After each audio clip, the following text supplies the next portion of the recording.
وما أرسلناك إلا رحمة للعالمين. Untuk yang akan berkurban, di samping mengeluarkan harta untuk pembiayaan pembelian hewan kurban, orang yang berkurban juga mesti mengetahui bahwa ia tidak boleh potong kuku, rambut maupun kulitnya saat sudah masuk tanggal 1 Dzulhijjah sampai ketika hewan kurbannya disembelih.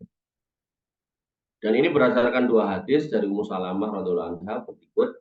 Pertama, Nabi SAW bersabda, "Idza dakhalatil asr," kalau masuk 10 hari pertama Dzulhijjah, wa arada ahadukum ayyudahi, dan kalian salah seorang kalian pengen kurban, fala yamassa min sa'arihi, jangan potong rambutnya, wa basyarihi, dan memotong kulitnya syai'an. Jadi memotong kulit di sini bukan berarti jari dipotong, enggak. Jadi ada kulit-kulit mati dicabuti. Oh, ya gitulah. Biarkan aja, biarkan. Kemudian Nabi SAW bersabda lagi, "Idza ra'aitum hilal Dzulhijjah," kalau kalian lihat hilal Dzulhijjah dari 1 Dzulhijjah, wa arada ahadukum ayyudahi, dan kalian pengen kurban, fal yumsik an sya'rihi wa azfarihi, maka tahan itu rambut dan kuku. Jadi jangan dipotong kuku. Jadi kesimpulannya jangan potong rambut, kuku sama kulit. Rambut ini mencakup juga bulu ya, di bulu kelek, jangan dicabut, kumis juga jangan. Ada dua pembahasan yang dapat kita angkat dalam riwayat di atas. Yang pertama, bentuk amal yang dilarang dalam hadis di atas. Imam Nawawi berkata, al-murad bin nahyi an akhdi ad-dhufuri wa sa'ri. Maksudnya adalah melarang dari mengambil kuku dan rambut. An-nahyu an izalati dhufuri bi qalamin, yaitu menyingkirkan atau memotong kuku dengan potong kuku. Au kasrin, atau memotong, kalau izal tadi menyingkirkan, atau apapun lah, pokoknya mau dikikir, mau diketok, dipotong.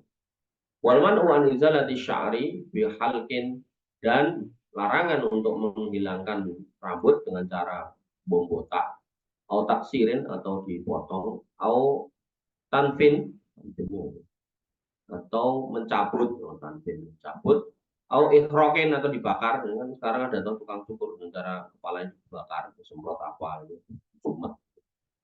Atau dihi binau rotin, atau mengambilnya dengan obat perontok, au ghairi dzalik, atau yang lainnya. Wasawaun sa'rul ibti, nah ini sama aja apakah itu bulu ketiak, wasyaribi, dan bulu kemaluan, wal'anati warroksi wa ghairu dzalika min su'uri min su'ur min su'urin min su'uri badanihi. Jadi dari semua jenis perbuluan yang ada di badannya.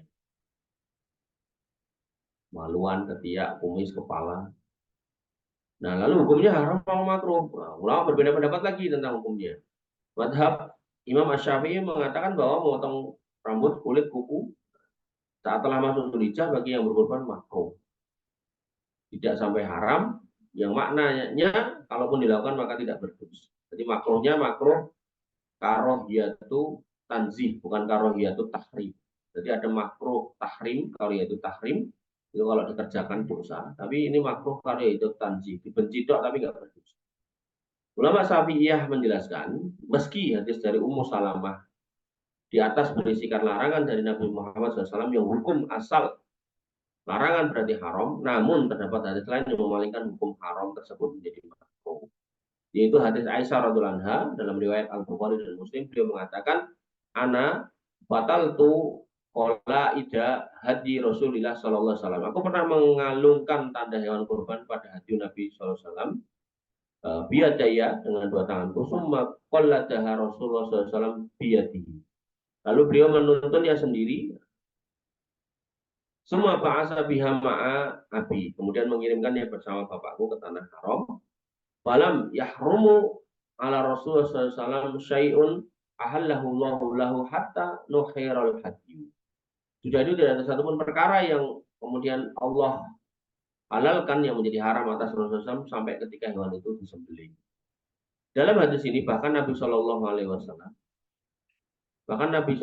Wasallam tidak hanya ingin, namun sudah mengantar hewannya ke tanah haram.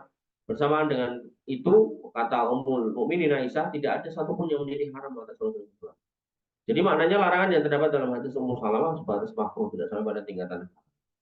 Ya, berdasarkan hadis ini. Hadis ini jadi mentakyid gitu loh, mengkhususkan, membatasi lebih khusus lagi.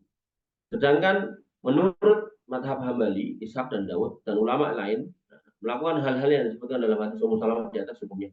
Jadi juga berpendapat berpegang pada lahiriah hadis tersebut yang konteksnya adalah larangan, di mana hukum asal larangan adalah haram. Al-aslu fit tahrim, maaf, al-aslu fin nahyi at-tahrim. Hukum asal sebuah larangan dalam dalil, yaitu Quran atau hadis, hukum asalnya adalah haram.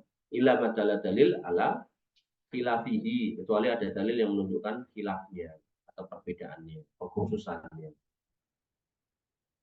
Berpegang pada lahiriahnya, maka Imam Ibnu Qayyim memiliki sanggahan terhadap pendalilan yang digunakan oleh Imam atau madhab Syafi'iyah di atas. Beliau mengatakan hadis Aisyah radhiyallahu anha hanyalah menunjukkan bahwa orang yang telah mengantar hadiunya dalam keadaan masih tinggal bersama keluarganya statusnya tetap halal, statusnya tidak berubah menjadi muhrim orang yang ihram hanya karena sebab mengantar hadiu. Hal ini merupakan sanggahan terhadap sebagian salaf yang mengatakan bahwa orang yang sudah mengantar hadiu statusnya menjadi seperti yang berihram. Oleh karenanya Aisyah menyebutkan riwayat ini ketika beliau mendengar pendapat tersebut. Sedangkan hadis Ummu Salamah berisi penjelasan bahwa orang yang ingin berkurban jangan potong rambut, kuku, serta saat telah memasuki 10 hari pertama bulan Dzulhijjah. Maka di mana letak pertentangan antara hadis Ummu Salamah dan Aisyah? Dia nggak ada pertentangan. Konteks hadis Ummu Salamah dan Aisyah ini berbeda sehingga tidak tepat jika dihadapkan satu sama lain. Artinya kalau di pertentangan nggak cocok menurut saya. Oleh karenanya Imam Ahmad dan selain beliau hakikatnya mengamalkan kedua riwayat ini sekaligus, namun hadis Aisyah diamalkan sebagai konteksnya, sesuai konteksnya, dan hadis Ummu Salamah juga diamalkan sesuai konteks. Dari uraian dua pendapat di atas, ulama pendapat kedua yang mengatakan haram untuk melakukan hal yang tersebut di atas, menurut kami lebih kuat. Artinya yang memasukkan ini sebagai hukum makruh itu lebih kuat. Allah Ta'ala. Catatan pelengkap.